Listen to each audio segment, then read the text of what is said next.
আল্লাহ পাক শোনাচ্ছেন, আল্লাহ পাক শোনাচ্ছেন মায়ের কবরের কাছে একা আসবি, একা আসবি। এই জন্য কোরআন শুনেছি রাব্বির হামহুমা কামা রব্বায়ানি সাগীরা। ইনফিরাদ দোয়া একা একা চাইবি, পাল জুটিয়ে না। আমার বাবাজিরা, আমার আল্লাহওয়ালা ভাইরা, আপনাকে হাক্কানি আলেম হতে হবে না, বিখ্যাত বুজুর্গ হতে হবে না, বিশাল বড় বক্তা হতে হবে না, সাংঘাতিক হাফেজ হতে হবে না, কিচ্ছু জানেন না।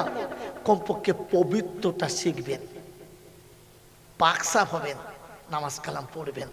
যখনই মার কথা মনে হবে টুকটুক টুকটুক করে মায়ের কবরের কাছে যাবেন, গিয়ে একা যাবেন, গিয়ে প্রথম বসবেন, প্রথম বসবেন মায়ের কবরের কাছে, বসে পায়ের কাছে বসবেন, বসে হাতটা মাটিতে রেখে বলবেন মা বুঝতে পারি নাই তোকে, তাই তুই যখন ছিলিস তখন তোর কদর করতে পারি নাই, আজ বুঝতে পেরেছি মা হারানো কতটা জ্বালা।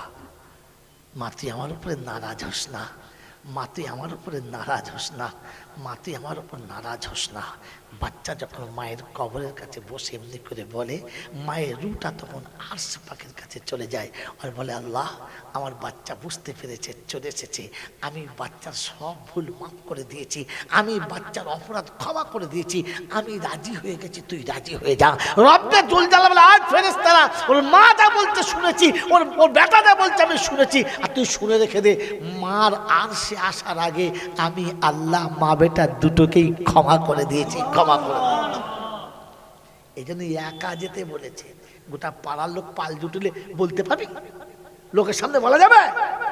বাপের কবরের কাছে বসে বসে বলো আব্বা কাঁধে করে মানুষ করেছো, গোটা বইখানা তুমি দেখিয়েছো, আরবেলিয়া ঘুরিয়েছো, আজ তুমি নেই, তাই সবাই আমার কাঁধে চাপে, আমাকে কাঁধে নেবার মতো আর কেউ নেই, সবাই সবাইকে নাম ধরে ডাকে, আমার নাম ধরে আর কেউ কোনোদিন ডাকে না। আফসোস লাগে কখন তুমি আমাকে নাম ধরে ডাকবে, আর ডাক শুনতে পাই না। আজ এসেছি আব্বা, বুঝতে পারি না, অনেক অন্যায় করেছি, তুমি আমাকে ক্ষমা করে দাও।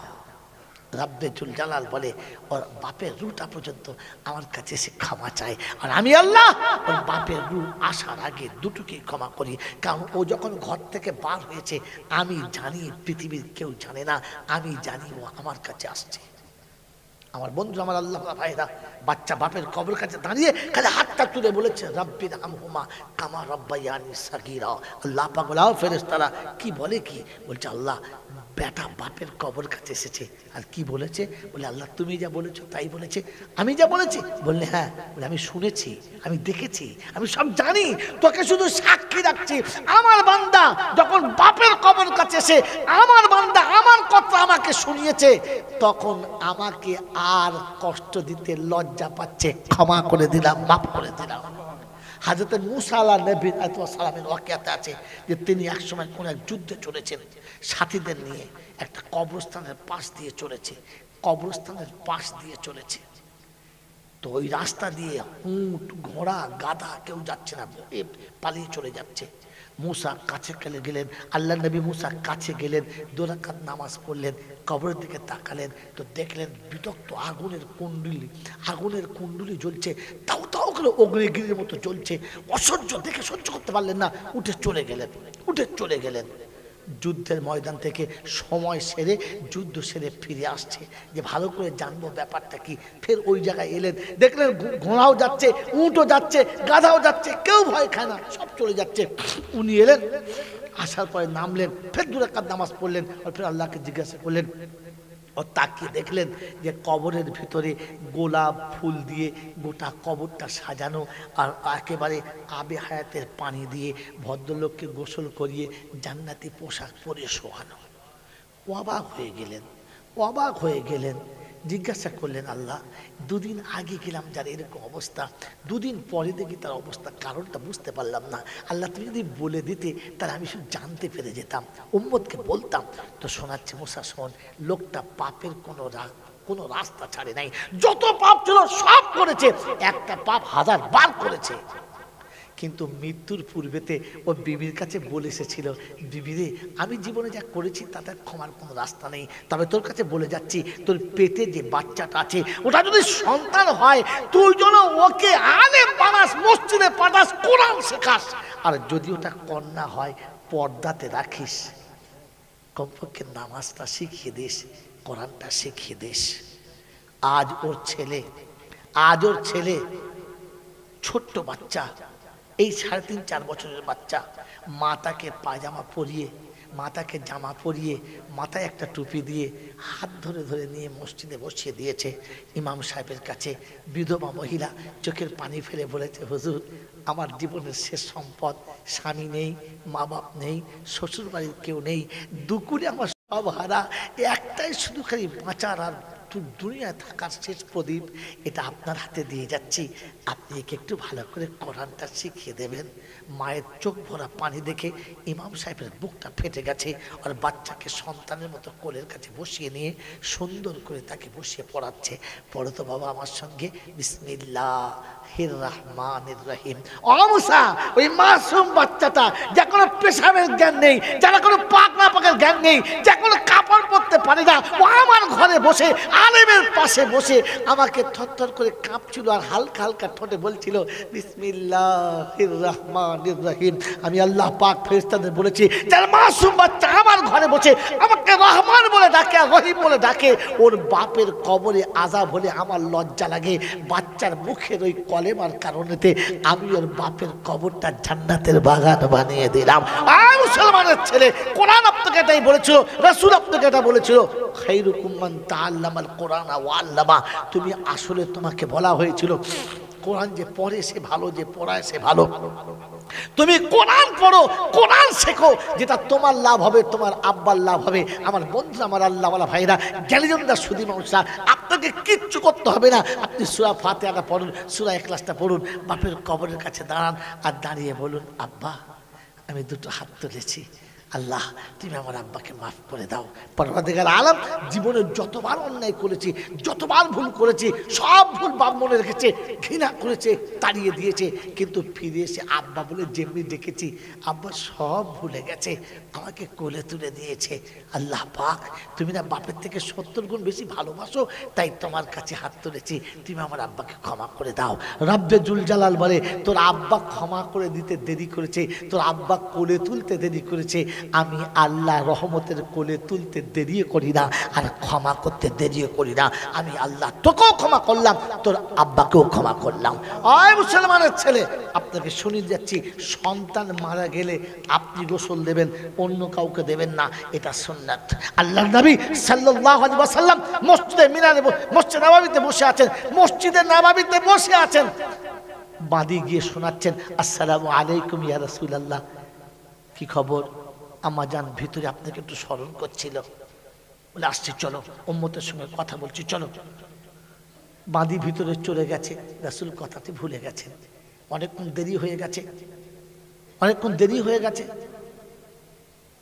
আম্মা জান মারিয়া কিবতিয়া বললেন যাও, আরেকবার যাও। ফের এলেন, বললেন আসসালামু আলাইকুম ওয়া রাহমাতুল্লাহ। কি খবর? আল্লাহ রাসূল আম্মা জান আপনাকে একটু ভিতরে স্মরণ করছিল। আচ্ছা আচ্ছা ভুলে গেছি, চলো আসছি, চলো চলো। ফের চলে গেছে। রাসূল উম্মতের ব্যথা ভরা দিল নিয়ে কথা বলতে বলতে ভুলে গেছে। আম্মা জান মারিয়া কিবতিয়া বললেন, আল্লাহর হাবিব মনে হচ্ছে ভুলে যাচ্ছে, আর একবার যাও না। বাঁধি গেছে, চোখ দুটো ছলছল করছে, ঠোঁটটা থরথর করে কাঁপছে, আর কাঁদতে কাঁদতে শোনাচ্ছে, ইয়া রাসূলুল্লাহ, ইয়া হাবিবাল্লাহ, মেহমান চলে যাবে, মেহমান চলে যাবে, একটু আপনার সঙ্গে শেষ দেখাটা করতে চাচ্ছিল।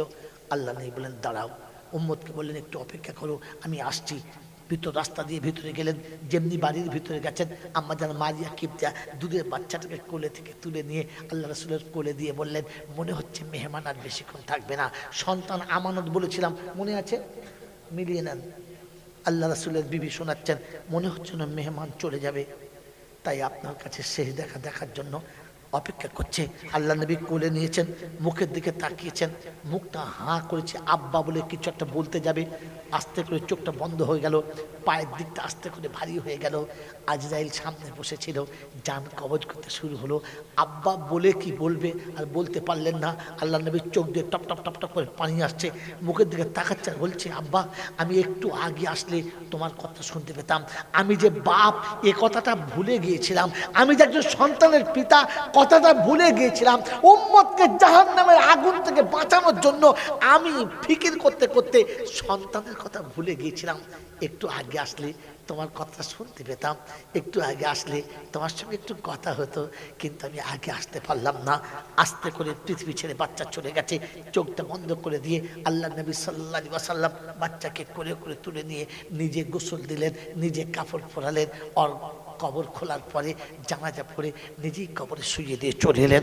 আপনি যদি সত্যিকারের পিতা হন, সন্তান মারা গেলে গোসল আপনি নিজে হাতে দেবেন, আর মনে মনে করবেন, আব্বা আমার গোসলটা তোর পছন্দ ছিল না বল, এতদিন গোসল দিতে তোর পছন্দ ছিল না বল, তাই আমার হাতে শেষ গোসলটা করে নিলি তো, চল আমি তো গোসল করিয়ে দিচ্ছি।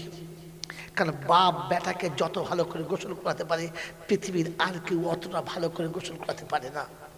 মেয়ে মরে গেলে মা তুমি গোসল দেবে, অন্য কাউকে দিতে দিও না। মা মরে গেলে মেয়ে তুমি মাকে গোসল দেবে, অন্য গোসল কথা দিও না। কারণ মা মেয়েকে যত ভালো করে গোসল করাতে পারে, পৃথিবীর আর কেউ অতটা ভালো করে গোসল করাতে পারে না, অতটা ভালো করে গোসল করাতে পারে না। বাচ্চাকে তার বাপ যত ভালো করে গোসল করায়, অতটা ভালো করে কেউ গোসল করাতে পারে না। গোসল নিজে দেবেন, কাপড়ের কাপড়টা কাটবেন, আর মনে মনে করবেন, আব্বা তোর এই জামাটাই পছন্দ ছিল, এই কালারটা তোর পছন্দ ছিল, বাজারের এত কালারের জামা কিনে দিচ্ছি তোর পছন্দ নাই, তাই এটাই পছন্দ করলি, যা আমি বানিয়ে দিচ্ছি। বেটার কাপড়ের কাপড় বাপ যখন কাটবে না, কাঁচের ডগটা কাপড়ের উপরে পড়বে, আর চোটটা কলিজার উপরে পড়বে, আর চোখের পানিতে কাপড়টা অটোমেটিক ভিজতে শুরু হবে। আমার বাবাজিরা, আমার সোনার চাঁদ বন্ধুরা, আমার আল্লাহওয়ালা ভাইরা, জ্ঞানীজনরা, বুদ্ধিজীবীরা, অন্ধকার কবরে যখন শোয়াবেন, আপনি প্রথম কবরে নামবেন। যেখানে আমার বেটা শোবে হাত বুলিয়ে দেখে শুয়েছেন, যেখানে আমার বাচ্চা শোবে হাত বুলিয়ে দেখে শুয়েছেন। যে কবরে বেটা শোবে, তুই বাপ প্রথমে নেমে দেখবে না যে আমার বাচ্চা কোথায় শুচ্ছে? তুমি কেমন বাপ? বাপের বেটার কবরে প্রথম নামবে, আর বেটাকে কোলে করে নিয়ে আস্তে করে শুইয়ে দিয়ে মুখটা খুলে সালাম দেবেন, আর বলবেন, আব্বা তুমি আগে চলে এলে তো, আমি তো তোমার কোলে শুতে চেয়েছিলাম, তোমার কোলে আমি শুতে পারলাম না, তাই তোমাকে কোলে করে শুইয়ে দিয়ে চলে গেলাম। বেটার কপালে চুমু খেয়ে বলে আসবি, আসসালামু আলাইকুম, খুব তাড়াতাড়ি আসছি, তোকে কোলে না নিয়ে ঘুমাতাম না, তুই বুকে না চাপলে আমার ঘুম আসতো না, তুই আমার গলা ধরে না শুলে আমার ঘুম আসতো না। আজ আমি চলে যাচ্ছি রে, চলে যাচ্ছি, তোকে ভুলে যাচ্ছি না, আসবো। অন্ধকার কবরে শুইয়ে দেন, অন্ধকার কবরে শুইয়ে দেন, মাটি দিয়ে দেন, সবাই চলে যাবে, আপনি বসে থাকবেন।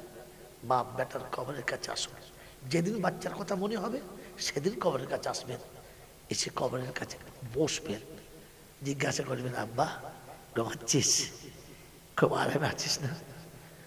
তোর আব্বাকে এরকম করে ফেলে দিয়ে চলে যেতে পারলি তো? ফের আল্লাহর দরবারে দুটো হাত তুলে দাঁড়, বলুন, পরওয়ারদিগার আলম, শুনেছি পিতামাতার দোয়া করলে তুমি নাকি ফেরাও না, আমি ওর হতভাগা বাপ, আমি ওর অযোগ্য পিতা, আমি ওকে কোলে করে রাখতে পারলাম না, তুমি চেয়েছিলে ফিরিয়ে দিয়েছি, কিন্তু ভুলে যাই নাই, তাই ওর কবরের কাছে এসেছি, ভুলে যাই নাই, এসেছি। ঈদের দিনে যখন বাজার করেছেন, বিবিকে শাড়ি কিনে দিয়েছেন, বাচ্চাকে শাড়ি কিনে দিয়েছেন, যে বাচ্চারা চলে গেছে ওর কথা মনে করলেন না? কেন মনে করলেন না? কেন মনে করলেন না? কেন মনে করলেন না? কিয়ামতে ওটাই তোমার সব থেকে বড় অ্যাসেট, ভুলে যাবেন না। যেদিন এই বাচ্চারা সবাই ভুলে যাবে, সেদিন ও কিন্তু আপনাকে ভুলবে না। তাই ওকে কি করে ভুলে গেলেন আপনি? কি করে ভুলে গেলেন? এতিমের হাতে একটা জামা তুলে দিতে পারলেন না? মিসকিন হাতে জামা তুলে দিতে পারলেন না? আর গিয়ে বললেন না যে, আব্বা তোর জামাটা দিয়েছে, কিন্তু তুই চাস না, কিন্তু তোর জামা পাঠিয়ে দিয়েছি, তোর পোশাকটা পাঠিয়ে দিয়েছি। আর ফের দুটো হাত তুলে আল্লাহকে বলেন, আল্লাহ আমি বাপ, জীবনে যদি কোনোদিন কোনো ভালো আমল করে থাকি, আমার জীবনে যদি কোনোদিন একটা ভালো কাজ করে থাকি, আর কাজটা তো যদি পছন্দ হয়ে থাকে, আমি হতভাগা বাপ তোর কাছে হাত তুলেছি, আমার বাচ্চাকে তুই মাফ করে দিস। আল্লাহ পাক বলে ফেরেশতারা কি বলে অমন করে? বলছে বেটার জন্য বাপ আর ধৈর্য রাখতে পারে নাই।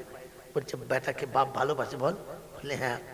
বলে শোন, ওই বাপ ওর বেটাকে যত ভালোবাসে, আমি আল্লাহ আমার বান্দাকে তার থেকে 70 গুণ বেশি ভালোবাসি।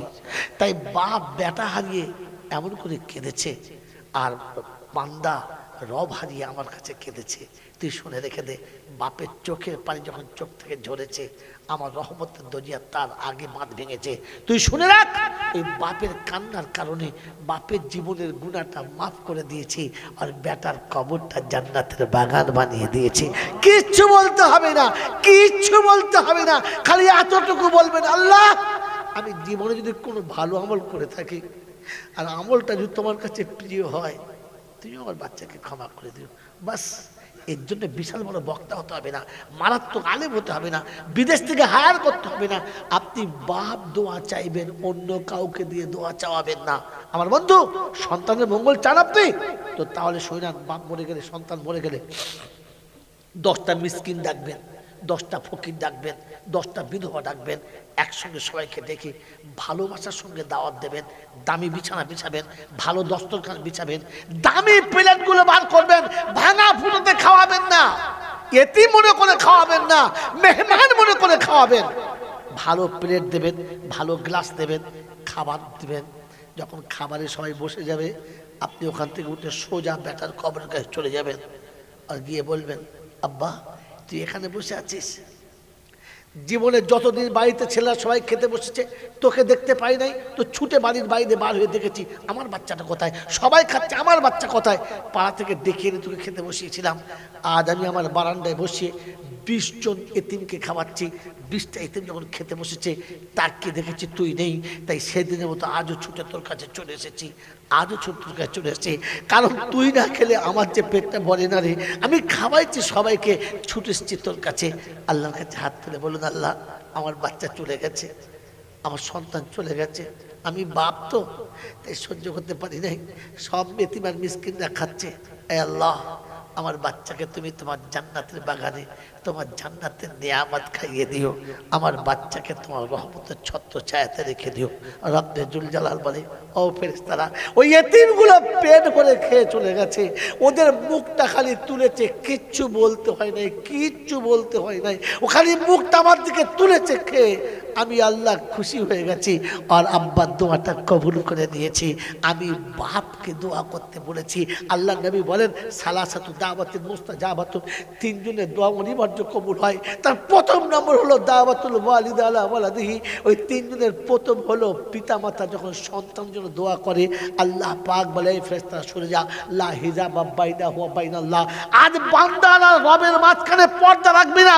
আজ বেটা বাপের জন্য দোয়া চাইছে, আর রব বান্দার জন্য কবুল করতে চাচ্ছে।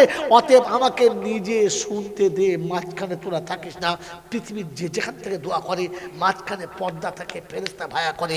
বাপ যখন দোয়া করে ফেরেশতা আল্লাহ উঠিয়ে দেয়, আল্লাহ ফেরেশতা তুলে দেয়, পর্দা তুলে দেয়, সবাইকে সরিয়ে দেয়, আর বলে একবার আমাকে শুনতে দে, একবার আমাকে শুনতে দে। ওই বাপ কেমন করে বেটার জন্য কাঁদে, আমাকে একবার শুনতে দে, কারণ ওর বেটার জন্য কেঁদেছে, আর আমি আল্লাহ আমার বান্দার কান্না দেখেছি আর খুশি হয়েছি। ফেরেশতাকে বলেছে, শুনে রাখ, ও চোখের পানিগুলো ধরে রাখবি, ফেলবি না, ও চোখের পানিগুলো জমা রাখবি, ফেলবি না। কাল কিয়ামতের ময়দানে যখন নেকির পাল্লা হালকা হয়ে যাবে, চোখের পানিটা চাপিয়ে দিবি, ওই চোখের পানিটা আমি নেকির সঙ্গে ওজন করে দেখে নেব, ওজন করে দেখে নেব। বাবাজিরা, সোনারা, লালেরা, এই জন্য বলেছি কবর যাতে একা যাবেন, একা যাবেন, কাউকে দল করে নিয়ে যাবেন না।